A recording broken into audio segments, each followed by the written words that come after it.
बुद्धिमत्ता उसमें काफी कुछ जो है परिवर्तन की गुंजाइश पाई जाती है। और इसलिए तथागत गौतम बुद्ध ने बहुत बार ये महसूस कराया इंसान को कि हम कई अवसरों पर उन चीज़ों को अमल में लाकर किस तरह से अपने जीवन काल में उन तरक्की के शिखर तक हम पहुंच सकते हैं और अपने ही जीवन में किस तरह से कल्याण किया जा सकता है। तो तथागत गौतम बुद्ध ने स्वयं उस काल में जगह जगह जाकर कई सारी बातें की और उस काल में चाहे वह भिक्खु हो चाहे उपासक उपासिका हो, उन लोगों ने उनकी बातों को बड़ी अच्छी तरह से आत्मसात करने की कोशिश की। और हम देखते हैं कि कालांतर में जो लोग थे उस समय में उन बातों को अपने जीवन काल में उतार कर बहुत सारी परिवर्तन उन्होंने और एक पूर्ण जीवन की तरफ में वह आगे बढ़े थे। तो वही शिक्षा आज के समय के लिए भी बहुत ही महत्वपूर्ण है और उन शिक्षाओं को आज के समय में अपने जीवन काल में उतारते हुए कैसे हम आगे बढ़ सकते हैं। तो ऐसा कहा जाता है कि व्यक्ति विकास के कुछ मानवीय जीवन काल में उन तत्वों का अंगीकार करके व्यक्ति जो है वो आगे बढ़ सकता है। बिना उस बातों को जाने हुए, बिना उसका इम्प्लीमेंट किए हुए इंसान जो है उन रहस्य को जान नहीं पाता। और इसलिए तथागत गौतम बुद्ध ने सबसे ज्यादा जो जोर दिया है वो जोर दिया है आचरण के ऊपर में, कि चाहे कुछ भी हो लेकिन हमें आचरण करना चाहिए।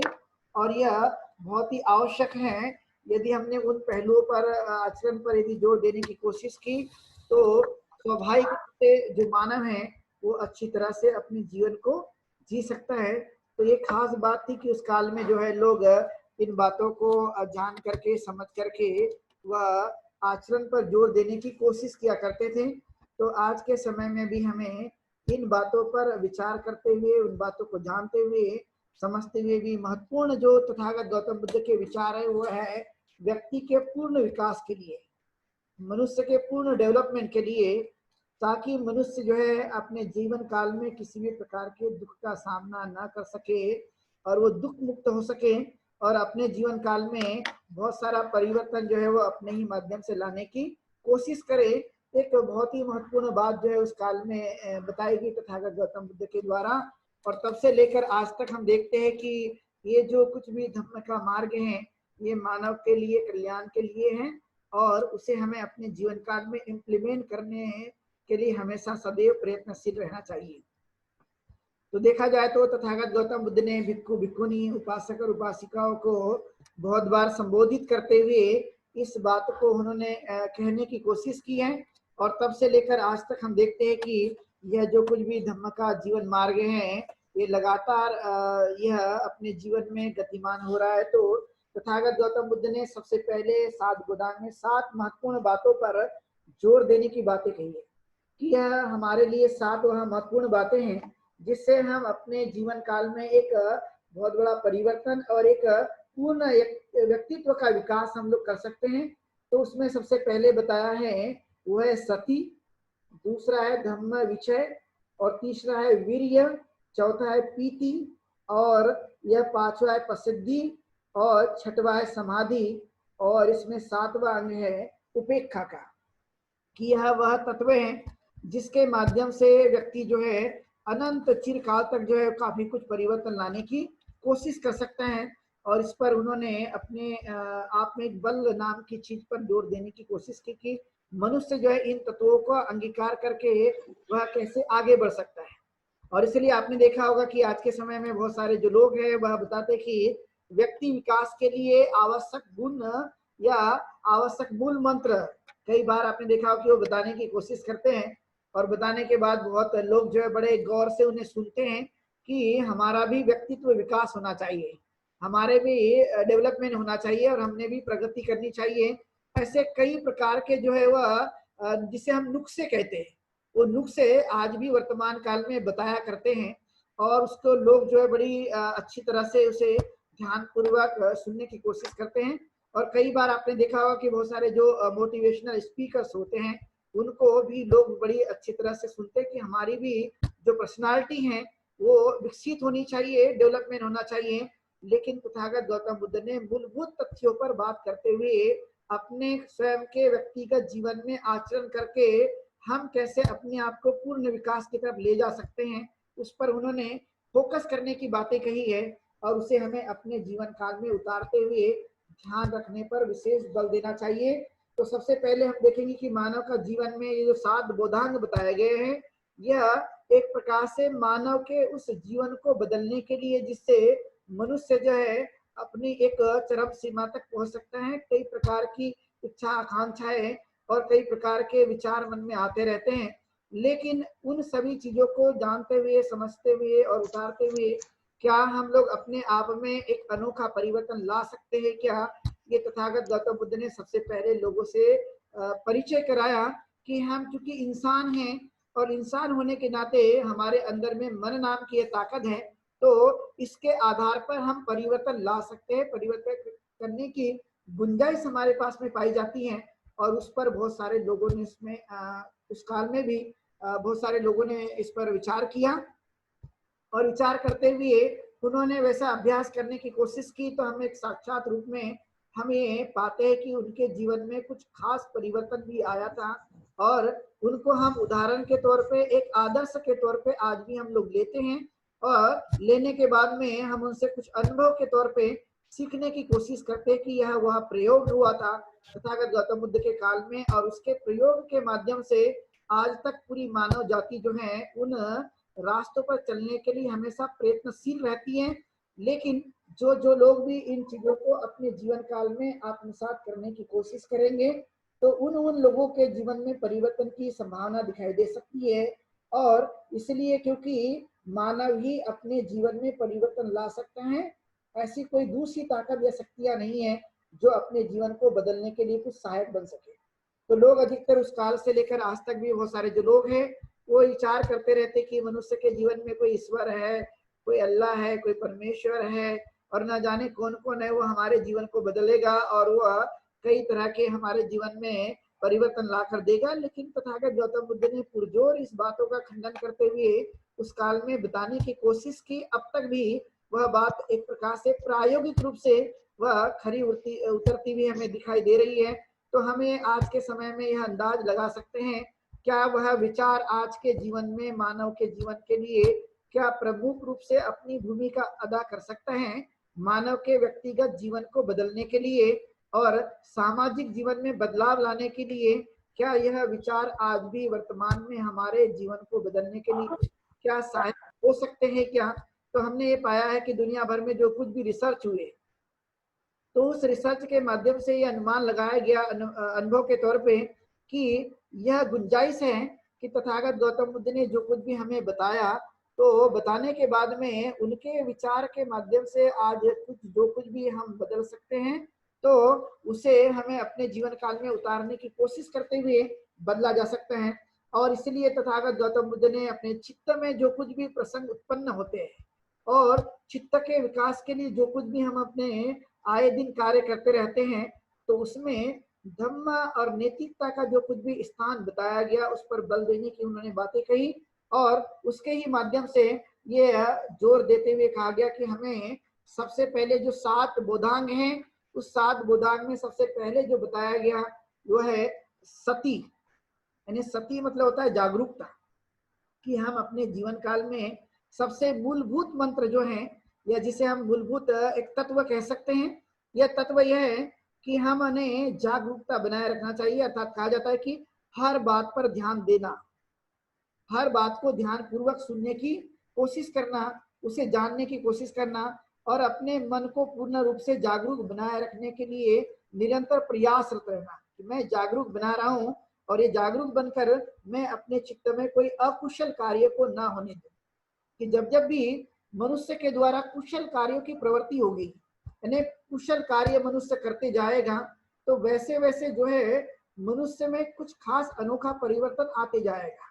और जैसे जैसे मनुष्य अकुशल करते जाएगा, तो वैसे वैसे उसके चित्त में जो है वो अकुशल की जो कुछ भी प्रवृत्तियां हैं वो निर्माण होते जाएगी। और इसलिए मनुष्य ने जो है एक प्रकार से अपने मन को ऐसा मानने के लिए, यानी सती जो है वह हमारे एक प्रकार से चौकीदार का काम करती है। आपने देखा होगा कि हम अपने घरों में या कहीं ऑफिस कार्यालय में या जगह जगह विभागों में आपने चौकीदार को रहते हुए देखा होगा या उसकी ड्यूटी लगाई जाती है। वो इसीलिए लगाई जाती हैं कि कोई चोर जो है प्रवेश न कर सके और हमारी कीमती चीजों को चोर न चुरा सके।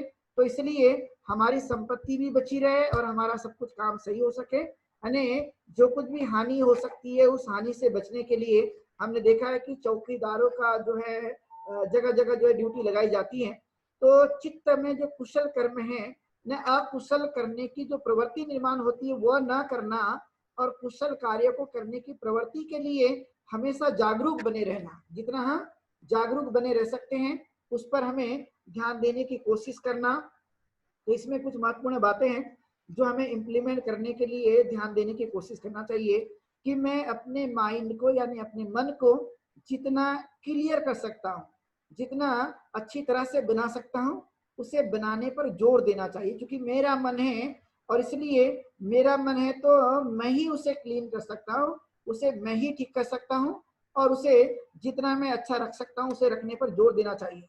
दूसरा महत्वपूर्ण बातें हैं कि जो दुर्जन लोग होते हैं जिसे हम मूर्ख कहते हैं, जो गलत प्रवृत्ति वाले रहते हैं, तो ऐसे व्यक्ति के संपर्क में न रहना।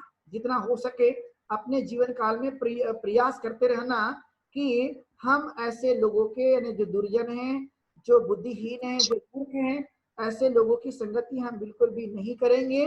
क्योंकि ऐसे लोगों की संगति का प्रभाव मानव के जीवन पर होता ही है और इसलिए इससे दूर करने की कोशिश करेंगे। यानी ऐसे लोगों के संपर्क में न आने के लिए जागरूक बने रहेंगे। यानी हमारे द्वारा ऐसी कोई गलती ना हो सके, यानी हम उस गलती को रिपीट ना कर सके जिसके कारण यह परिणाम आता है। तो इस बातों पर भी हमें विशेष बल देने पर जोर देने की कोशिश करते रहना ताकि मैं उन बातों को अपने जीवन काल में न उतार सकूं। और सबसे बड़ा बल दिया गया इसमें जिन बातों का कि जितना हो सके हमने बुद्धिमान लोगों के संपर्क में रहना चाहिए और उनसे हमने दोस्ती करनी चाहिए, उनसे संगति करनी चाहिए, उनसे व्यवहार करना चाहिए जितना हम कर सकते हैं, जो बहुत ही जरूरी है। और फिर कहा गया कि मानव के जीवन के लिए जो हम लोग दृढ़ संकल्प लेते हैं, तो दृढ़ संकल्प में हमारी जागरूकता होनी चाहिए कि मैं अपने संकल्प में मन के अपने विकास के लिए जागरूक रहकर कार्य करने पर जोर दूंगा। चूंकि यह मेरे जीवन के लिए लाभदायक होगा, मेरे जीवन के लिए बहुत ही आवश्यक तत्व माना जा सकता है कि मैं इस पर पूरी तरह से ध्यान दूंगा कि मैं जो दैनिक जीवन जी रहा हूँ, तो दैनिक जीवन को जीते समय में मैं जो कुछ भी क्रिया करूंगा तो उस क्रिया को अच्छी तरह से संचालित करने में मैं अपनी जागरूकता रखने की कोशिश करूंगा कि जो मैं दिन भर का जीवन जी रहा हूँ, जो मैं हर दिन का जीवन जी रहा हूँ, तो वह हर दिन के जीवन में मैं जागरूक रूप से काम कर सकूं। तो जब ये जागृति मनुष्य के पास में आती है तो ये जागृति का जो प्रभाव होता है जिसे हम सती कहते हैं, ये सती का जो प्रभाव होता है मानव के जीवन के लिए ये अद्भुत होता है। और जो कुछ भी मनुष्य के जीवन में जो गलतियां या अकुशल कार्य होते हैं या जो कुछ भी हम विचार जो करते हैं उसमें कहीं ना कहीं वो जागरूकता के प्रभाव के कारण में जो कुछ गलत भी होने की संभावना नहीं पाई जाती है। सबसे महत्वपूर्ण बात है। और इसीलिए दैनिक जीवन के जो कुछ भी क्रियाकलाप है उसको मैं अच्छी तरह से संचालित करने की कोशिश करूंगा। तो आपने देखा है कि हम लोग दैनिक जीवन में क्या करते हैं, तो अपने खुद के कार्य करते हैं, तो कुछ व्यक्तिगत कार्य होते हैं, कुछ पारिवारिक कार्य होते हैं और कुछ सामाजिक और कुछ सार्वजनिक कार्य होते हैं। तो यह जब हम कार्य करते हैं तो कार्य करते समय दैनिक जीवन में हमें जागरूक रहकर कार्य पर बल देने की कोशिश करते रहना चाहिए, जो बहुत ही जरूरी है जितना हम कर सकते हैं। अब ये हमने देखा खाना खाते हैं और फिर हम लोग आराम करते हैं, चलते हैं फिरते, न जाने कितने सारे हम काम करते रहते हैं। तो उस सब कामों में हमारी जागरूकता होते रहना चाहिए। जागरूकता का महत्व इतना महत्वपूर्ण अपने जीवन काल में है कि उससे एक प्रकार से अनेक प्रकार की चीजें वो हमारे जीवन काल में आती रहती है और उसी का प्रभाव है कि हम लोग अपने जीवन में जो कुछ भी यश पाते रहते हैं या जो कुछ भी हम जिसे हम लाभ कहते हैं वह हमेशा वो इसलिए आता है क्योंकि हम जागरूक बनकर अपने जीवन में कार्य करने की कोशिश पर विशेष बल देते हैं। और इसलिए जब भी हम लोग सुबह उठ जाए, मैं बहुत सारे बार इस बातों को दोहराते रहता हूँ कि जब भी हम सुबह उठते हैं तो हमारे दिन की शुरुआत जब सुबह हो जाती है तब इस बात पर हमें बल देने की कोशिश करते रहना चाहिए कि मेरा दिन की जो शुरुआत हो गई है तो मैं इसे अच्छी तरह से संचालित करते हुए इसे मैं आगे बढ़ाने के लिए जागरूक रूप से मैं करने की कोशिश करूंगा और अपने जीवन को इस ढंग से मैं जीते रहूंगा। जब हम इस तरह का प्रयत्न करने लगते हैं तो स्वाभाविक है कि उसका एक प्रभाव मानव के जीवन में होते रहता है। इसलिए सती एक मनुष्य के जीवन के लिए प्रमुख एक आवश्यक मार्ग है, एक धम्म नीति का एक तत्व है, उसे हमें समझने की कोशिश करना चाहिए। फिर इसमें दूसरा है धम्म विषय। यानी धम्म विषय मतलब ये होता है कि हमारा जो कुछ भी जीवन है उसमें हम लोग अपने जीवन में निरीक्षण परीक्षण करते रहे जितना हम कर सकते हैं। जैसे एनालिसिस कहते हैं कि हमें अपने जीवन काल में एनालिसिस करते रहना चाहिए, जो बहुत ही जरूरी है। हम यदि बहुत ही इसे सरल बना दें तो हम इसे कह सकते हैं हमें चिंतन मनन करना चाहिए, क्योंकि हम मनुष्य हैं तो मनुष्य ने हमेशा चिंतन मनन करके उस बातों पर विचार करने की कोशिश करते रहना चाहिए जो बहुत ही आवश्यक है। क्योंकि बहुत बार ये देखा जाता है कि मानव जो है वह अपनी गुणवत्ता का विचार और विमर्श नहीं करता, अपनी गुणवत्ता का निरीक्षण परीक्षण नहीं करता है, तो हमेशा अपनी गुणवत्ता का जो है विचार विमर्श पर जोर देने की कोशिश करते रहना चाहिए, जो बहुत ही महत्वपूर्ण है। यानी जब जब भी हम अपने गुणवत्ता का विचार विमर्श पर जोर देने की कोशिश करेंगे वैसा वैसा वो जीवन जो है हमें और भी समझ में आते रहेगा, जो बहुत ही जरूरी है। तो ये खास महत्वपूर्ण गुण है, तो इसे हमें समझना है कि हम इन चीजों पर विशेष बल देने की कोशिश करें। चूंकि हम मनुष्य हैं तो मनुष्य के पास में मन नाम की चीज है, तो वह अपने जिस तरह से वो काम करती है तो उसके लिए अच्छी गुणवत्ता का चिंतन और मनन करना, सोचना, विचार करना और बहुत बार ये तुलनात्मक अध्ययन करने की कोशिश करना, क्रिटिसिज्म जैसे क्रिटिसाइज जिसे कहते हैं कि हम कुछ बातों को क्रिटिक रूप से जांचने की और उसे तौलने की कोशिश करते रहना, जो बहुत ही जरूरी है। तो जैसे आपने देखा कि मनुष्य का जो अस्तित्व है वो नाम और रूप का है। तो नाम और रूप है मतलब अपना शरीर और अपना मन, इसे जानने की कोशिश करना कि मेरा शरीर और मन है तो मैं इसे जानूंगा, इसे इसका मैं निरीक्षण परीक्षण करूंगा कि इसका स्वाभाविक गुण क्या है और इस स्वाभाविक गुण को मैं अपने जीवन काल में परखने की कोशिश करूंगा। क्योंकि अक्सर ये होता है कि मानव जो है वो दूसरों के बारे में विचार करता है लेकिन अपने बारे में कभी ज्यादा विचार नहीं करता। तो इसमें एक और भी फर्क बताना कि अपने बारे में विचार करने का मतलब ये नहीं कि हमें स्वार्थ बनना है, ये मतलब है कि हम अपनी गुणवत्ता पर अपने कार्यों की जांच पड़ताल करना, अपने मन और शरीर पर ध्यान देकर उसका निरीक्षण परीक्षण करते रहना। यानी यूं कहें तो उसकी देखरेख करना। हम अपनी मन की जितनी हिफाजत कर सकते हैं, अपने शरीर की जितनी हिफाजत कर सकते हैं, उसकी देखरेख कर सकते हैं, तो उस देख रेख पर ज्यादा से ज्यादा बल देने की कोशिश करते रहना, जो बहुत ही महत्वपूर्ण है। और जब हम इस पर बल देने की कोशिश करते हैं, निरीक्षण परीक्षण पर कोशिश करते हैं, तो हमने बहुत बार ये महसूस किया होगा कि हमें बहुत सारी चीजें ऑटोमेटिकली समझने लगती है, जानने लगते हैं और उसको हम अपने अनुभव के आधार पर उस चीजों को हम कोशिश करते रहते हैं। तो यहाँ पर एक महत्वपूर्ण बातें ध्यान देने योग्य हो सकती हैं कि हम अपने मेडिटेशन के माध्यम से, ध्यान साधना के माध्यम से उन मूलभूत अनुभवों को जान सकते हैं और जानकर हम उसको समय समय पर उसका निरीक्षण और परीक्षण भी हम कर सकते हैं। तो संसार एक प्रयोगशाला है, संसार एक प्रयोगशाला है और उस संसार में हम रहने वाले जो लोग हैं एक बहुत बड़ी प्रयोगशाला है और उसमें भी सबसे बड़ी प्रयोगशाला हमारे पास हमारा मन है। और यहाँ पर काफी कुछ जो है जाना जा सकता है, समझा जा सकता है, अनुभव किया जा सकता है। और इसलिए हमें पता है कि तथागत गौतम बुद्ध ने जब वो बोधि वृक्ष के नीचे जब उन्होंने ध्यान साधना किया तो मानव के दुखों का जो एनालिसिस है उन्होंने एक जगह बैठकर कर लिया, क्योंकि वो जानते थे कि मनुष्य कहीं का भी हो लेकिन कहीं पर भी रहने के बाद में उनका जो स्वाभाविक गुण होता है वो कहीं का भी हो लेकिन एक जैसे पाया जा सकता है। इसलिए हमें समय समय पर प्रयोग करने की कोशिश करते रहना, क्योंकि अक्सर मनुष्य ये करता नहीं है, कई चीजों पर अंधविश्वास के रूप में वह विश्वास करते जाता है। और इसलिए यहाँ पर एक खास रूप में हमने अष्टांगिक मार्ग में हमने ये देखा था कि सम्यक दृष्टि जो हमें इस बारे में हमें अपने मन को या उस चीजों को जानने के लिए, समझने के लिए अपने उस दृष्टि का हम उपयोग कर सकते हैं और सही समझ का निर्माण कर सकते हैं।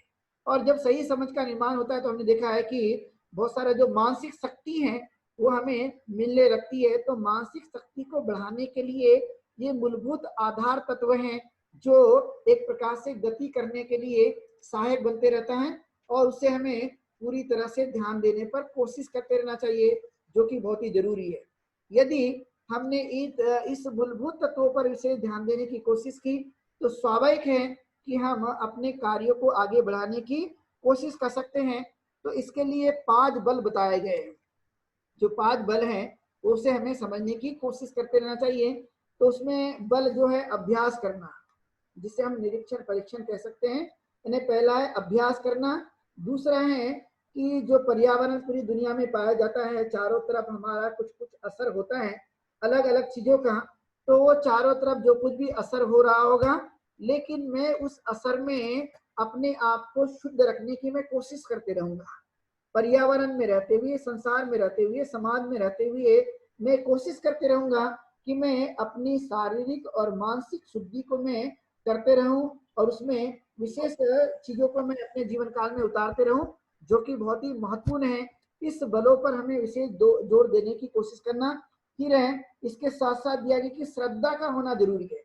That is called the faith, कि हमारा फेथ का होना जरूरी है, मतलब श्रद्धा का होना जरूरी है। ये श्रद्धा बल भी बहुत महत्वपूर्ण पाया जाता है। इसी के साथ साथ वीर्य बल होता है, इसी के साथ साथ शक्ति, सती और समाधि और प्रज्ञा। तो इस तरह के हमारे जीवन काल में बहुत ही महत्वपूर्ण इन चीजों की भूमिका होती है। यानी जहां पर जिन चीजों के प्रति हमारा फेथ होता है, जहां श्रद्धा होती है, लेकिन अंधश्रद्धा बिल्कुल भी नहीं होनी चाहिए, क्योंकि अंधश्रद्धा जो है मानव के जीवन को यानी मस्तिष्क को कमजोर बनाने के लिए वो सहायक बनते रहती है। और इसलिए हमने इस बात पर विशेष ध्यान देने के लिए कोशिश करते रहना कि श्रद्धा हो लेकिन अंधश्रद्धा ना हो, क्योंकि अपने देश में अंधश्रद्धा जो है वो ज्यादातर लोग जो है अपने जीवन काल में उतारने की कोशिश करते रहते हैं और वो भावना ये होती है कि हमें कुछ मिल जाएगा, लेकिन अंधश्रद्धा से कभी कुछ मिलने की संभावना नहीं पाई जाती है। और इसलिए आप अनुभव कर सकते हैं कि गरीबों की झोपड़ियों में जो अंधश्रद्धा पनपती हैं उसको श्रद्धा मानकर अपने जीवन को जीते रहते हैं, लेकिन गरीब लोगों की झोपड़ी में महल नहीं बनता है, वो झोपड़ी झोपड़ी ही रह जाती है, वो महल नहीं बनता, क्योंकि वो हर साल जो है या हर 8 दिन में वह अंधश्रद्धा के नाम पे अनेक प्रकार की चीजों को करते हैं, लेकिन वहां पर उनके जीवन में कभी भी परिवर्तन होते हुए नजर नहीं आया। इट मीन कि हम समझ सकते हैं कि अंधश्रद्धा से कभी भी जो है कल्याण की उम्मीद नहीं की जा सकती, अंधश्रद्धा से विकास की उम्मीद नहीं की जा सकती है, अंधश्रद्धा से व्यक्तित्व का विकास की कोई गुंजाइश नहीं की जा सकती या ऐसी उम्मीद नहीं रखी जा सकती है। तो इसके साथ साथ जो है वो जो आवश्यक अंग है वो उसके बाद आता है वीर्य।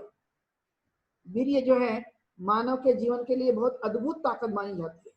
जैसे लोग कहते हैं कि हमें बाहर से शक्ति मिलती है या कहीं ना कहीं उसका एक असर होता है, लेकिन बाहर की शक्ति नहीं बल्कि मनुष्य के अंदर की एक बड़ी ताकत होती है जिसे हम वीर्य कहते हैं। वीर्य एक बहुत बड़ी ताकत का नाम है, उसे हमें समझने की कोशिश करते रहना, मतलब सम्यक प्रयत्न जिसे कहा जाता है। और कुछ एक बार करने का जब हम निर्णय ले लेते हैं तो तब तक वह पूरा नहीं हो जाता, तब तक हमें पीछे मुड़कर नहीं देखना है। यानी ऐसा विचार, ऐसा उत्साह, ऐसे विचार करने की ताकत या ऐसी शक्ति जो अपने कार्य को पूरा करने तक वो बनी रहती है और हम सदैव उत्साहित रहते हैं और पूरी सामर्थ्यता के साथ में उसे करने में हम कामयाबी हासिल करते रहते हैं। यानी एक प्रकार का वीर्य हमारे लिए सामर्थ्य है, एक प्रकार की हमारे लिए ऊर्जा है और इसे अपने काम में वो आगे बढ़ने के लिए सहायक हो जाते हैं। तो 3 तरह की ये वीर्य होता है, ये 3 तरह का वीर्य होता है। प्रथम है आरंभ धातु वीर्य, इसे कहते हैं आरभ धातु वीर्य, कि हम ये शुरुआती दौर का जो कुछ भी हमारी ऊर्जा होती है वो शुरुआती दौर पे ऊर्जा जो है वो तभी भी बनी रहती है और तभी बनने के बाद में जब तक वह हमारे कामों में हमेशा वो बनी रहती है। शुरुआती दौर से ही वह हमेशा अपना काम करना शुरू कर देती है। दूसरी है निखम्म धातु वीर्य, यानी निखम्म धातु वीर्य मतलब वह ऊर्जा शक्ति या वह उत्साह जो हमें अनासक्त बनाता है, जो त्याग करने की क्षमता हमारे अंदर में लाते रहता है। यानी ऐसा उत्साह जिसके कारण जो है मनुष्य अनासक्त बनता है, अनासक्ति उसके अंदर में निर्माण हो जाती है और त्याग की भावना उसके अंदर में होती है। त्याग मतलब चाहे वह भिक्खु भिक्खुनियों के द्वारा हो सकता है, चाहे वह उपासक और उपासिकाओं के भी द्वारा किया जा सकता है।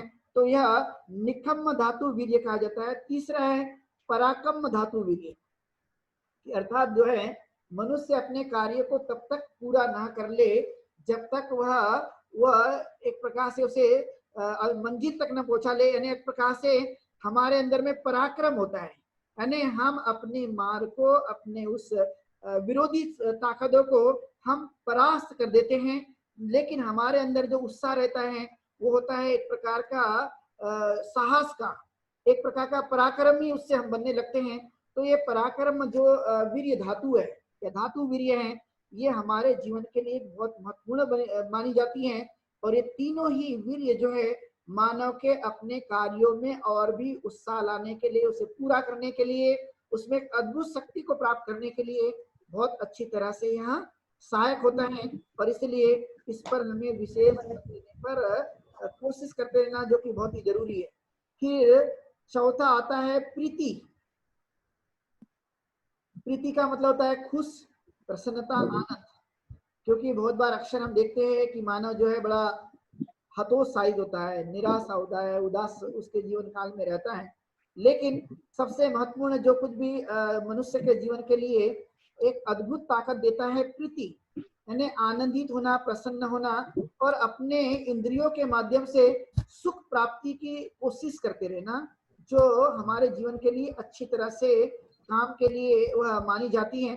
तो उसका अभ्यास पर जोर देने की कोशिश करते रहना, जो हमें अपने इंद्रियों के माध्यम से एक प्रकार से सहायक बनते रहती हैं और उसमें हमें विशेष बल देने पर कोशिश करते रहना चाहिए, जो बहुत ही जरूरी है।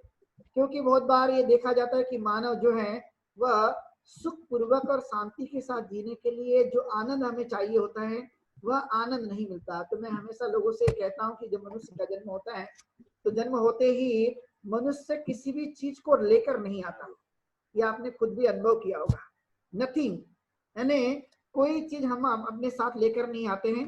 और उसका दूसरा किनारा जन्म के बाद मृत्यु जिसे हम कहते हैं, दूसरा किनारा भी आप जब देखेंगे तो दूसरा किनारे के समय भी जब आप अनुभव करते हैं तो आप ये पा सकते हैं कि तभी भी जो मनुष्य है वो कुछ लेकर नहीं जाता, यानी कुछ लाया नहीं तो कुछ लेकर जाने की संभावना नहीं है। तो क्यों नहीं हमें आनंदित, प्रसन्न और उत्साह के साथ में अपने जीवन को जीना चाहिए। लेकिन अक्सर होता है कि मनुष्य बड़ा परेशान होता है, नाना प्रकार की उसको कष्ट सताते रहते हैं, चिंताएं सताते रहती है और नाना प्रकार के उन कार्यों के द्वारा मनुष्य जो है बहुत बार हतोत्साहित होता है, निराश बने रहता है। लेकिन हमें प्रीति मतलब आनंद, सुख, एक प्रकार का चरम सुख हम कह सकते हैं, परम सुख कह सकते हैं, यानी ऐसा सुख जो हमारे मनुष्य के जीवन काल में पूर्ण रूप से इंद्रियों को जागरूक रखते किया हुआ कार्य और वो उस कार्य में उस कार्य को भी करते हुए आनंद का उत्पन्न हो रहा है। यानी हम जो कुछ भी कार्य कर रहे हैं तो जागरूक रहकर हम कर रहे हैं और उससे हमें आनंद प्राप्त हो रहा है और उसे हमें करने की कोशिश करते रहना। तो इसमें कुछ मूलभूत बातें हैं जो अपने जीवन काल से वह इस तरह से बन जाती है। तो उसके कुछ महत्वपूर्ण हेतु है जहां से ये उत्पन्न होती है। जैसे वितर्क जिसे कहते हैं, यानी हम वितर्क करने लगते हैं। बहुत बार आपने देखा होगा कि वितर्क जो है वो चीजें आते रहती है, बहुत बार सही है या नहीं है, गलत है कि नहीं है, अनेक प्रकार की चीजें मनुष्य के जीवन काल में वह बार बार बार बार बार बार जो है वो उत्पन्न होते रहती है। तो उसे भी हमें समझने पर जोर देना चाहिए। और फिर कहा गया कि सुख होता है मनुष्य को कई बातों से जो करने के कारण उत्पन्न होता है। और फिर उपेक्षा भाव, यानी कोई कुछ भी हो लेकिन हमने समता का भाव बनाए रखना चाहिए, जो बहुत ही जरूरी है। और इस पे हमें ध्यान देने की कोशिश करते रहना, जो मानव के लिए बहुत ही अद्भुत ताकत है। इसे हमें अपने जीवन के लिए हमेशा उतारे रखने के लिए कोशिश करते रहना चाहिए। तो इसमें कुछ खास 5 प्रकार की प्रीति बताई गई है। तो 5 प्रकार की प्रीति में प्रथम प्रीति है खुद्दक प्रीति, दूसरी है खनिका प्रीति, और तीसरा है ओकांतिका प्रीति, चौथा है उबेका प्रीति, और फिर 5वां है हरण प्रीति। इस तरह की 5 प्रकार की यह प्रीति पाई जाती है, और इस 5 प्रकार की प्रीति में मानव जो है वह अच्छी तरह से जीवन यापन करने के लिए वह कोशिश करते रहते हैं, और इस कोशिश पे उसे अलग अलग प्रकार की चीजें अपने जीवन काल में आनंद और प्रसन्नता के साथ में अपने इंद्रियों को जागरूक बनाकर किया गया कार्य जिससे हमारा आनंद उत्पन्न होता है, वह हमें सदैव मिलते रहना चाहिए, जो बहुत ही जरूरी है। एक प्रकार के व्यक्ति के जीवन के लिए ये अद्भुत ताकत है, और इसे हमें उतारते रहना चाहिए, बार बार इसके लिए प्रयत्न करते रहना चाहिए। फिर आता है इसके साथ साथ प्रसिद्धि, यानी प्रसिद्धि यह एक प्रकार के मानव के जीवन के लिए बहुत ही आवश्यक अंग मतलब बताया गया है कि जब मनुष्य समाधि करने लगे या ध्यान साधना करने लगे तब उसके लिए यह सहायक बनती है। यानी एक प्रकार से मनुष्य के लिए शांति की आवश्यकता होती है, यानी बिना शांति का मनुष्य जो है वह अपने जीवन को अच्छी तरह से जी नहीं सकता। और इसलिए आपने देखा होगा कि तथागत गौतम बुद्ध के जो विचार है, तथागत गौतम बुद्ध के जो धम्म का जो आधारशिला है उसमें एक अच्छा तत्व माना गया है, और वो है शांति तत्व। यानी जो कुछ भी हम लोग अपने जीवन काल में करने की कोशिश करते हैं उसका आधार शांति होना चाहिए, और जब भी हम शांत होकर कुछ करने की कोशिश करते हैं तो आपने देखा होगा कि वह अच्छी ढंग से संपन्न होता है, अच्छी ढंग से वह एक कामयाबी की तरफ में जाता है, और उसे हमें करने पर प्रयत्नशील रहना चाहिए, जो बहुत ही महत्वपूर्ण है। तो इसमें 2 तरह की प्रसिद्धि बताई गई है। प्रसिद्धि जो होता है इसका काया प्रसिद्धि और चित्त प्रसिद्धि, यानी शारीरिक रूप से शांति की कोशिश करते रहना, और मानसिक चित्त के रूप में हमें शांति प्रयत्न करने की कोशिश करते रहना, जो बहुत ही जरूरी माना जाता है। तो मानव के जीवन के लिए ये अद्भुत ताकत है, इसे हमें प्रयत्न करने पर इन चीजों को अपने जीवन काल में उतार करके मानव जो है बहुत सारा परिवर्तन वह ला सकते हैं। और इसलिए इन तत्वों की मानव के जीवन के लिए बहुत ही जरूरत होती है, लेकिन बिना इन तत्वों के मानव के जीवन में अनोखा परिवर्तन आना संभव नहीं पाया जा सकता।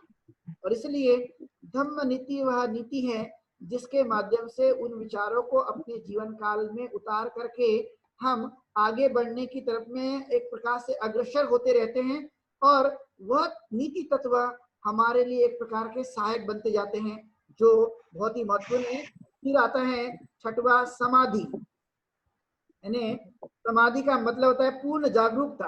यानी हमारी जो कुछ भी धार्मिक यात्राएं हैं या हम जो कुछ भी जीवन जी रहे हैं उस जीवन में हमें एक बात ध्यान रखना है कि हम जो कुछ भी अपने जीवन को जिएंगे तो उसमें समाधि, यानी जिसको हम पूर्ण जागरूक बने रहना, यानी जो कुछ भी हम अपने अनुभव के आधार पर करने की कोशिश करते हैं काया वाचा मन के द्वारा, तो उसे जागरूक रूप से करने पर विशेष बल देने की कोशिश करना, और वह कोशिश करते करते मानव जो है एक उत्कृष्ट से शिखर तक पहुंच जाता है, जिसको हम बुद्धत्व की अवस्था भी कहते हैं। तो समाधि जो है वो 3 प्रकार की होती है, 3 प्रकार की। इसमें है समाधि वीर्य, जो पहला है वो होता है समाधि वीर्य, दूसरा है समाधि बल, और तीसरा है सम्मा समाधि। तो हमने अष्टांगिक मार्ग में देखा था कि समाधि, लेकिन इसमें 2-3 प्रकार की समाधि है, यानी समाधि वीर्य, समाधि बल और समाधि सम्मा समाधि। अर्थात कि हम अपने समाधि में मतलब जब कुछ भी हम ध्यान साधना करने की कोशिश करते हैं तो उसे उत्साहित होकर करने की कोशिश करते रहना चाहिए। वो हमारी एक प्रकार की सकारात्मक ऊर्जा को उत्पन्न करने में सहायक बनते रहती है, और यह सहायता हर व्यक्ति के जीवन के लिए महत्वपूर्ण बन जाती है। और इसीलिए हमें अपने उस समाधि वीर्य पर विशेष बल देना है। समाधि करते करते या उत्साहित होकर करने पर वो एक प्रकार की ऊर्जा में तब्दील होती है, पूर्ण जागरूक बनने में मनुष्य को एक प्रकार से सहायता मिलती है। यानी जितने देर पर भी मैं ध्यान साधना करूंगा तो उत्साहित होकर करने की कोशिश करूंगा और यह बल मेरे लिए काम का होगा। और इसलिए आपने देखा होगा बहुत बार ये अनुभव किया जाता है कि हम अधिष्ठान लेते हुए उसे करने की कोशिश करें। जो अधिष्ठान पर आधारित होती हैं वो पूर्ण के तरफ में जाती है, अधिष्ठान पर आधारित नहीं होती तो वहां पर पूर्णता का अभाव पाया जाता है। और इसलिए हमें इस पर बल देने की कोशिश करते रहना जो बहुत ही जरूरी माना जाता है। तो यह एक प्रकार का एक आवश्यक अंग है जो मानव के जीवन के लिए बहुत ही महत्वपूर्ण बताया जाता है। और फिर कहा जाता है समाधि बल और सम्मा समाधि। तो अभी हम लोग इसे देखेंगे एक ब्रेक के बाद। तो अभी हम लोग छोटा सा ब्रेक लेते हैं और सब लोगों को पुनः एक बार इस धम्मदेशना में जुड़ना है और बाकी का हम लोग इस ब्रेक के बाद देखेंगे।